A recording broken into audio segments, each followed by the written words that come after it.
చట్టసభల్లో బీసీలకు 33% రిజర్వేషన్లు కల్పించేలా టీడీపీ ప్రభుత్వం కీలక నిర్ణయం తీసుకుంది. సంబంధిత దస్త్రాన్ని నేడు రాష్ట్ర మంత్రివర్గం ముందుకు తీసుకురానుంది. రానున్న అసెంబ్లీ సమావేశాల్లోనే దీనిపై ప్రత్యేక తీర్మానం చేసిన కేంద్రానికి పంపనున్నారు. అలాగే 26 జిల్లాల్లో బీసీ భవన్లతో పాటు 68 కాపు భవనాలు నిర్మించనున్నారు. తెలుగుదేశం పార్టీకి తొలి నుంచి వెన్నుదన్నుగా ఉన్న బీసీలకు చట్టసభల్లో 33% రిజర్వేషన్లు కల్పించాలని సీఎం చంద్రబాబు కీలక నిర్ణయం తీసుకున్నారు. నేడు సీఎం అధ్యక్షతన మంత్రివర్గం సమావేశం జరగనుండగా ఈ సమావేశంలోనే సంబంధిత దస్త్రానికి ఆమోదముద్ర వేయనున్నారు.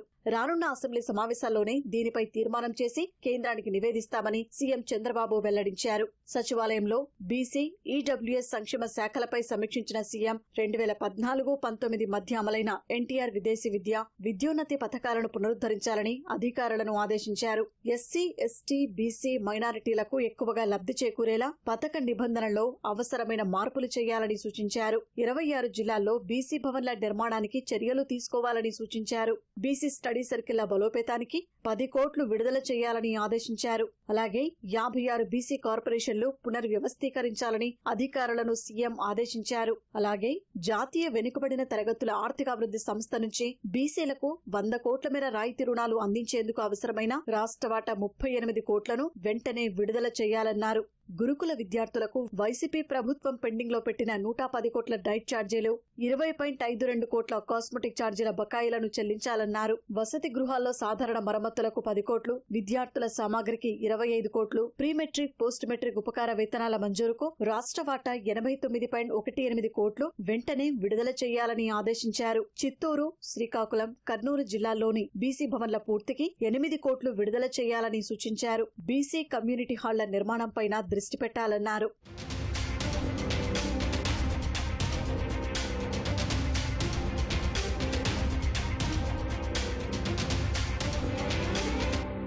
ఆర్థికంగా వెనుకబడిన ఇతర వర్గాల్లో కుటుంబాలను గుర్తించి వారి అభివృద్ధి కోసం సమగ్ర ప్రణాళిక రూపొందించాలని అధికారులను సీఎం ఆదేశించారు. 2014-19 మధ్య తెదేపా ప్రభుత్వ హయాంలో మంజూరు చేసిన 68 కాపు భవనాల నిర్మాణానికి చర్యలు తీసుకోవాలన్నారు. రాష్ట్ర వ్యాప్తంగా ఉన్న బీసీ గురుకులాల్లో సీసీ కెమెరాలు ఏర్పాటు చేసి వాటిని ఆర్టీజీఎస్ తో అనుసంధానం చేయాలని సీఎం ఆదేశించినట్లు సంక్షేమ శాఖ మంత్రి సవిత వెల్లడించారు. బీసీలను పారిశ్రామికవేత్తలుగా తీర్చిదిద్దేందుకు ప్రత్యేక కార్యక్రమాన్ని అమలు చేయనున్నట్లు మంత్రి వెల్లడించారు. బీసీల అభివృద్ధికి ప్రణాళికలు రూపొందిస్తున్నాం.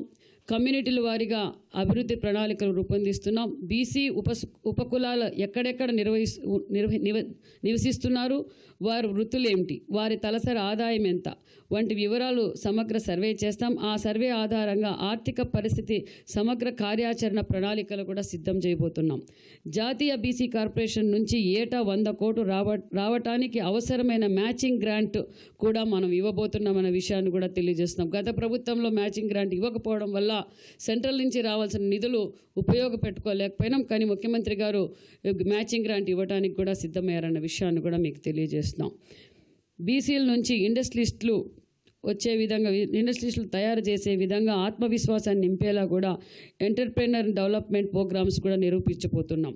బీసీఏలోని అత్యంత వెనుకబడిన వర్గాల వారిని ఆదుకునేందుకు సీడ్ అనే పథకాన్ని తీసుకురానున్నారు. చేతి వృత్తుల వారికి కేంద్ర ప్రభుత్వ పథకమైన పీఎం విశ్వకర్మ వర్తింపజేస్తామని మంత్రి వెల్లడించారు.